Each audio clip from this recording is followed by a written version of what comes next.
Yo, what is going on, guys? It is Ash here, and we have just finished watching the Newcastle Wolves game. So, like I said, I was going to do a little bit of a match reaction to it, talk about what happened. So, I think I predicted like 3-0 or 4-0 or something. That was basically before Wissa was got injured from the international break, at the back end of the international break, and is missing this Wolves game. He's going to be back in for the next one. But it gave Woltemade the time to start, and he scored in the first 30 minutes, and that means he scored before Seshko has. And bear in mind, he's had 3 games already, and Woltemade has literally only played 29 minutes before he got the goal. Either way, we'll quickly run through it. Obviously, Wolves is in a very bad team. The first time they've lost 4 in a row in like the Premier League history. But let's have a quick look through here. So expected goals 1.5. So wait, to be fair, we had a few different decent chances. Sandro Tonali should have scored when he hit the post in the first half. Voltemade's goal was it was an incredibly good header. It was very difficult. He was leaning back. He was in between 2 of the Wolves defenders. Amazing cross from Jacob Murphy. But before we get into that, we're going to look for the team sheet here. So here's the start. So we had Tino, Burn, Shaw, Trippier. This is kind of like our older backline that will start getting swatched out. But, mate, Fabian Shaw, what an unbelievable signing that we did back in the day. I think we get him for like 2 million or something. It was insane. Then you got Bruno, Tonali, Joe Linton. Like I said, these two are basically our staples. These will like always be starting. Jacob Murphy, very happy to see him back because obviously he smashed up he got second for goals and assists last season. One more than Ante Alanga, actually. So, and then obviously Voltemade starting up front, absolutely amazing, and we'll get onto him. And then obviously Harvey Barnes, he had an okay game. It wasn't that great, but yeah, he had an okay game. We'll leave it at that. But obviously, how I see it is, like I said, Harvey Barnes is going to be the second choice left winger anyway, because obviously Anthony Gordon will be, but he's still out from his red card. And then Johnston had a very good game, actually. If you had a look at this, what does it say? He saved 3 saves. And they were good saves as well that he did. What else? Is there anything else on there? Let's actually have a look at Nick Voltemade's stats. So, as you can see from here, he got his 1 goal. He had 3 shots, apparently. Had 8 out of 9 accurate passes. Like I said, the header was very good. It even tells you fantasy points. I didn't realise that. First time I've used like FootMob for this sort of stuff, so just having a look at it. But as a whole, like look at this, like aerial duels run 3 out of 4. This is the whole thing that I said about the guys is having this sort of setup where we have Dan Burn and Voltemade. That is a scary looking box, and basically with every time we had a corner, we were all within the 6-yard box around Johnston. It was crazy. And then obviously you just, it's perfect if you get the delivery on the edge of the 6-yard box. Everyone has to come out a bit. Johnston probably shouldn't be coming out as far as around here. And then obviously we've got a very good chance to head the ball. Or even then, you could literally just send it in right over the keeper, because a lot of the big players like Burn and Voltemade can get their head on it over, maybe even over Johnston. Right. Yeah, Sven Botman. So these are subs. We had Willock, Osula. Bro, Osula had a bit of a stinker. Yeah, he's really, really not looked good.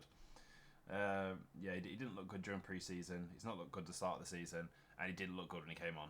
But Wissa will be coming on as well going forward. Alanga came on, and actually Alanga came on instead of Barnes. It was an interesting substitution that actually Alanga went on the left, which surprised me because obviously he's always on the right. I wasn't sure when they saw him do that, because obviously I saw him get up, so I thought Jacob Murphy's coming off, but he didn't. But either way, it was a good game.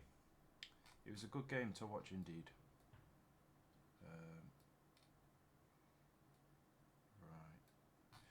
Right. Let's have a. Sorry, I was reading down like the phone, this stuff. Then. Let's have a look through here anyway. So we have there's the lineup, like I said. The table. We can have a look where we are now. So currently, obviously, we've still got some teams to play their games today and stuff. But As you can see, we are now 9th, and we have Bournemouth next, and it's away. Yeah, it's away. 21st of September, which we also on the 18th we have Barcelona at home, which is going to be a crazy game. And then 3 days after that we have Bournemouth away, so not ideal, especially with how far away Bournemouth is. Very happy about this. Either way, we'll get into this. Woltemade, unbelievable player. Like I was saying this, we are likely going to be seeing either him as a second striker he did incredibly good hold-up play, in which obviously he then tries to pass it down again from the wings, like I said, to be the likes of Harvey Barnes this game, Jacob Murphy. Incredible at that. Jacob Murphy also should have got a goal as well. This game easily could have been a 3 or 4. We just got a bit unlucky. But Woltemade, either way, he obviously, what Eddie Howe would have wanted to do was to slowly integrate him into the team. First team football, that is. Obviously, because that's normally what he does with international players that are from a different league. He did that with nearly everyone that we've had. He's slowly embedded them in. But obviously, he had to just stick him in straight away because of Wissa being off, being injured out for the day. From what I heard, I think he did train yesterday. So he should be fine. But either way, if you look at this, we had a total of 16 shots. Wolves were very good in the first half. And then in the last 15 minutes, they started pumping on pressure. But yeah, so look, this is the first half compared to the second.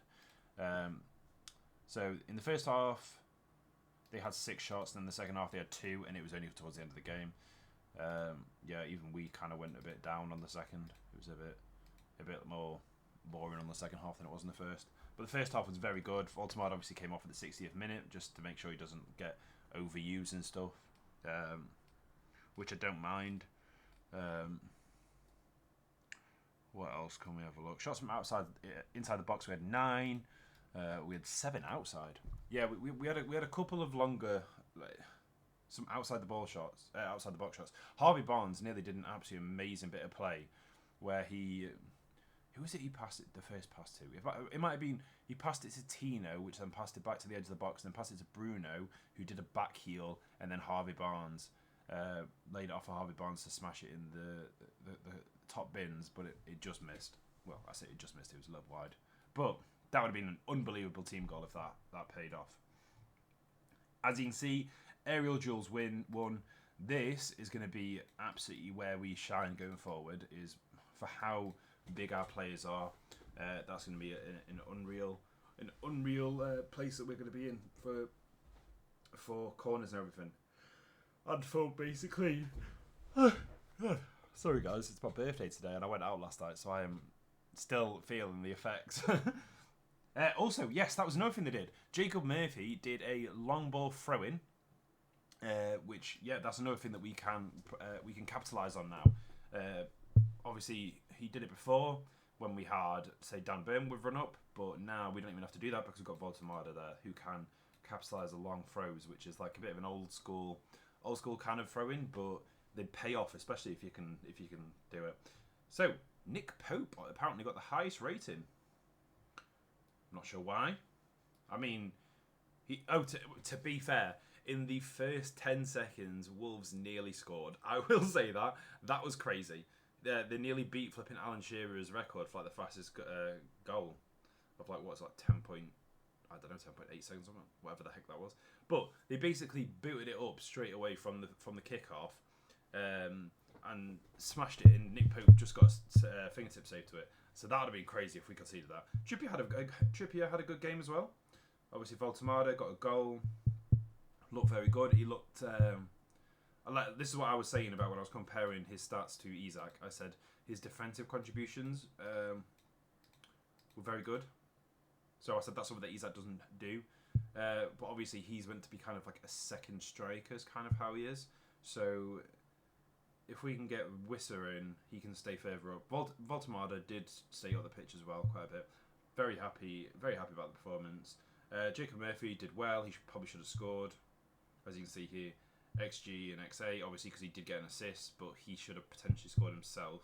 Sandro should have scored after winning a hit, went off the post. Do you know what? I'm going to quickly have a run through and do my own kind of ratings. So Nick Pope, yeah. Do you know what? I'll give Nick Pope like an 8 out of 10. Like, but I don't even know if I could do that. 7.5, I would think, out of 10, just because the saves he did, he did what was needed. As you see there, 3 saves, decent passes, 2 out of 8 long ball passes. That's kind of a surprise. He was a bit commanding in the box as well. Yeah, I'd say 7.5 out of 10, just because he didn't face that many shots and stuff, and he wasn't massively involved in the game. Tino, again, I told you this man can never have less than a 7. He also, I would say, a 7 out of 10 performance. Burn, don't think did huge amount. 7.7. What does it say? 7. I think a lot of the backline's going to have a 7. Trippier, I don't know why he has an 8.2. Why does he have an 8.2? I don't actually know. Because he did some crosses, I guess.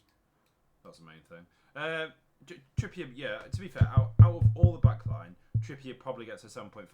Tino couldn't have got higher because I think Harvey Barnes didn't have an amazing game. He had an okay game, but he's definitely had better.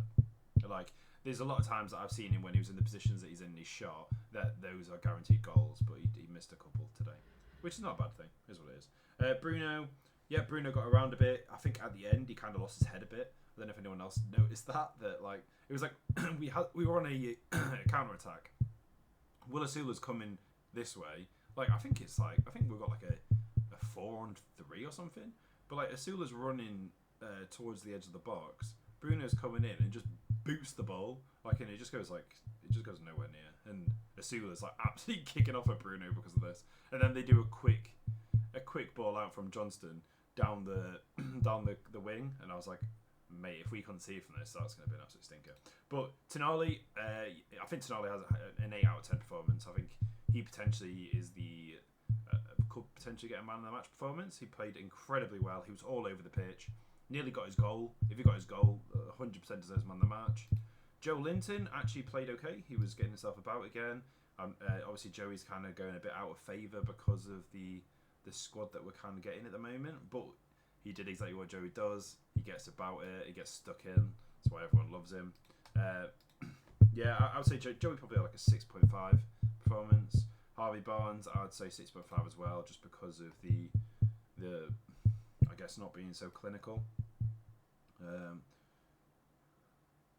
But yeah, like shots on target 0 out of 3 it says. But if he did a couple of his shots actually on target, they probably would have scored. Because the thing with Harvey Barnes, he doesn't just score normal goals; he scores absolute screamers. So I would say 6.5, same as Joe Linton.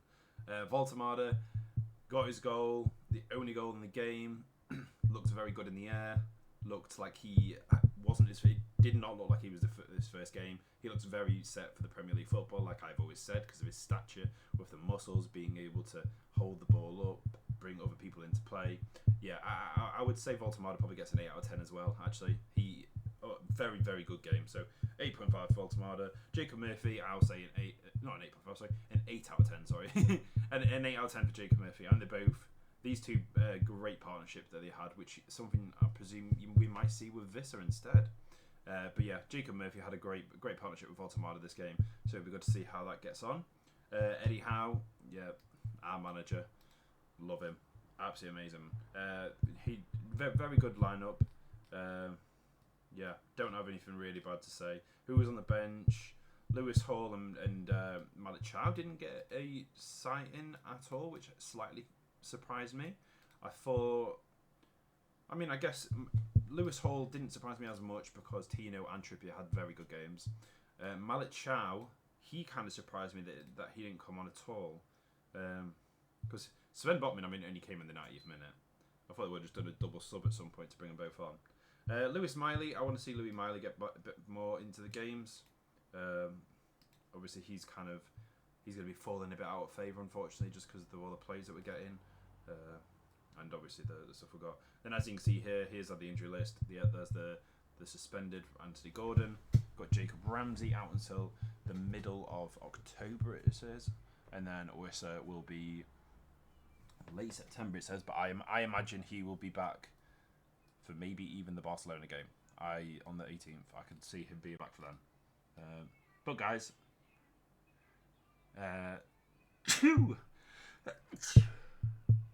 Chris Kavanagh. Right, we need actually. That's another thing. We'll talk about the ref. My God, these flipping Wolves, like these Wolves players, they were playing so dirty tactics. Which I mean, I get when you're playing against better competition. That's kind of how you had to do.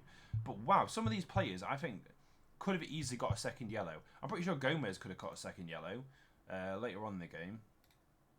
But yeah, it was very, very interesting refereeing.